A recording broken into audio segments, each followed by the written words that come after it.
Hello guys and welcome back to best car pics. നമ്മൾ നിസാൻ്റെ പുതിയ എസ് യു വരുന്നു എന്നുള്ളത് ഇതുവരെ കേട്ടിട്ടേ ഉള്ളൂ. പിന്നെ കുറച്ച് ടീസേഴ്സ് കണ്ടിട്ടുണ്ടായിരുന്നുള്ളൂ. ഇത്രയും കാലമായിട്ട് അവർ ടെസ്റ്റിങ് തുടങ്ങിയിട്ടില്ലായിരുന്നു.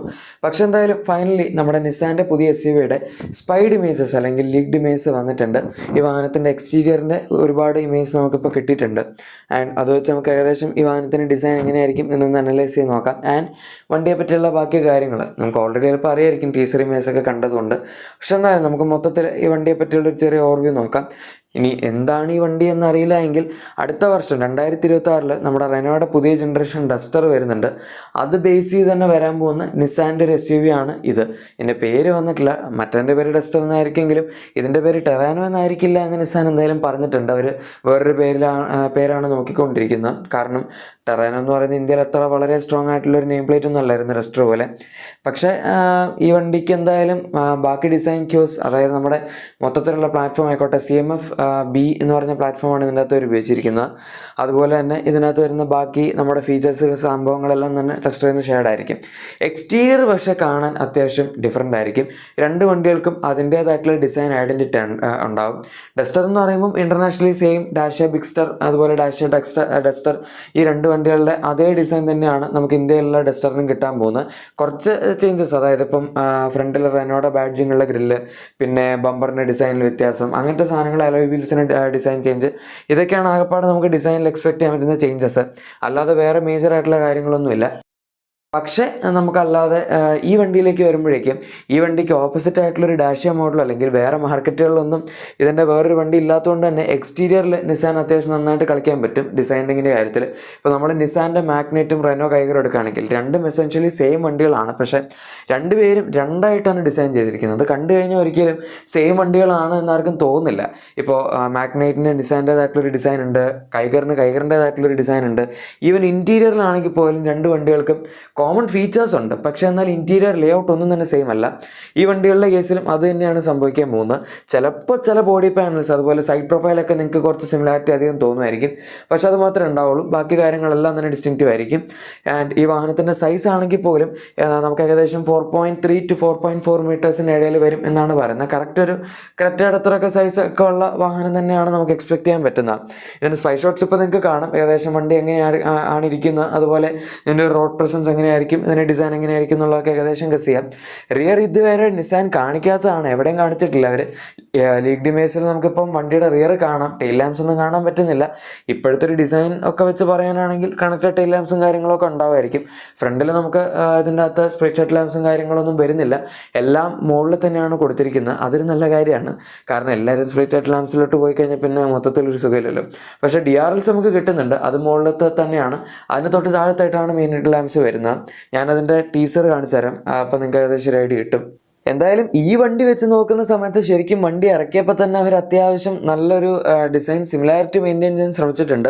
നമ്മൾ എന്താണ് 2024 കണ്ട ടീസർ അല്ലെങ്കിൽ ഈ ഒരു റെൻഡേഡ് ഇമേജ്, അത് തന്നെയാണ് ഇവർ ടെസ്റ്റ് ചെയ്യുന്ന വണ്ടിയിലും ഓൾമോസ്റ്റ് അവർ കൊടുത്തിരിക്കുന്നത്.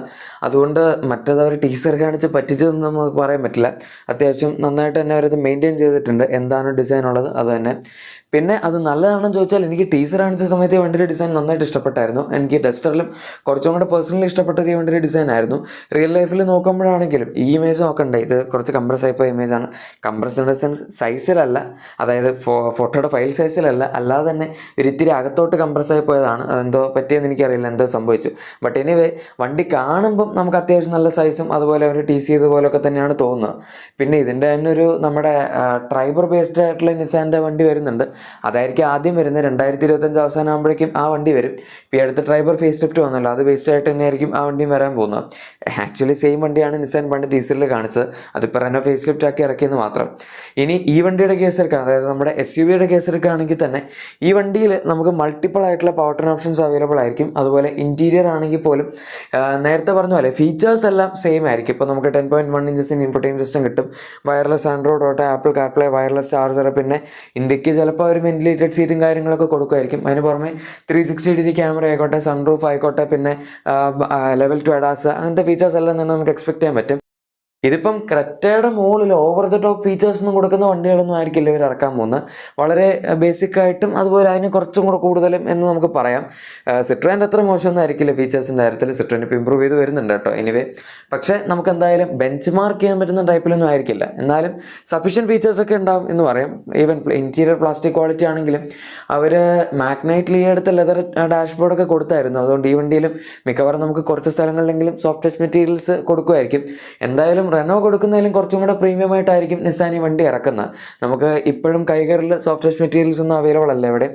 ഡാഷ്ബോർഡിൽ മൊത്തം ഹാർഡ്വെയർ അതായത് ഹാർഡ് ടച്ച് മെറ്റീരിയൽസ് തന്നെയാണ് വരുന്നത്. പക്ഷേ മാഗ്നൈറ്റിൽ അങ്ങനെ അല്ലല്ലോ. അപ്പോൾ പിന്നെ ഇതിനകത്തേക്ക് വരുമ്പോഴേക്കും ഇത്തിരി പ്രൈസ് നിങ്ങൾ കൂടുതൽ കൊടുക്കേണ്ടി വന്നാലും നമുക്ക് വണ്ടി അതിനനുസരിച്ച് തന്നെ പ്രീമിയം ആയിട്ട് കിട്ടും.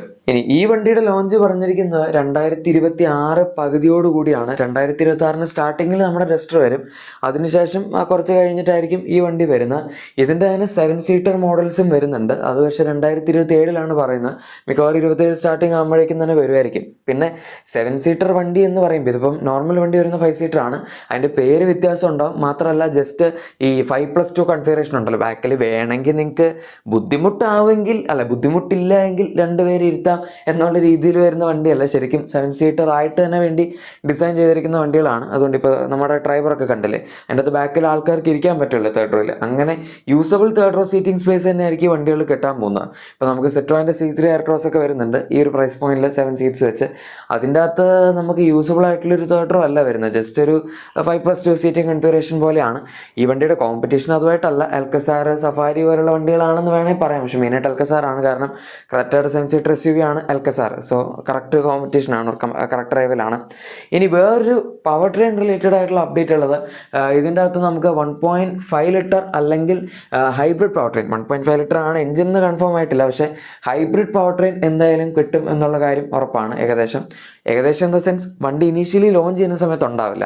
ആ സമയത്ത് നമുക്ക് ജസ്റ്റ് പെട്രോൾ മാത്രമായിരിക്കും കിട്ടുന്നത്. ടർബോ പെട്രോൾ ആവാനാണ് ഏറ്റവും കൂടുതൽ സാധ്യതയുള്ളത്. ചിലപ്പോൾ ഇതിൻ്റെ എഞ്ചിൻ ഓപ്ഷൻസ് കറക്റ്റായിട്ട് കൺഫേം ആയിട്ടില്ല. പക്ഷേ ബേസിക് വേരിയൻസിൽ മാഗ്നൈറ്റിലും കൈകറിലൊക്കെ വരുന്ന 1 ലിറ്റർ ടർബോയും കുറച്ചുകൂടെ മുകളിലത്തെ വേരിയൻസിലേക്ക് പോകുമ്പോഴേക്കും 1.3 ലിറ്റർ ടർബോ ഒരു പണ്ട് ഉപയോഗിച്ചിരുന്ന ആ സെയിം, അത് മെർസിഡീസ് ഡിറൈവ്ഡ് ആയിട്ടുള്ള എഞ്ചിനാണ്. A ക്ലാസ്സിലൊക്കെ ഒരു എഞ്ചിൻ ഉപയോഗിക്കുന്നുണ്ട്. സോ ആ എഞ്ചിനും ഇതിനകത്ത് ഉണ്ടാവും എന്നാണ് പറയുന്നത്. അതിന് പുറമെയാണ് നമുക്ക് ഇതിൻ്റെ ഈ ഹൈബ്രിഡ് പവർ ട്രെയിൻ കിട്ടുന്നത്. നിസാനും റെനോവും കൂടെ ഈ പ്രൈസ് പോയിന്റിൽ ഈ സെഗ്മെന്റിൽ ഹൈബ്രിഡ് കൊടുക്കുകയാണെങ്കിൽ നന്നായിട്ട് തന്നെ കോമ്പറ്റീഷൻ കൂടും. ഇനിയിപ്പോൾ ഫോക്സ്വാഗനും സ്കോഡയും ഹൈബ്രിഡ് കൊണ്ടുവരുന്നു എന്ന് പറയുന്നുണ്ട്.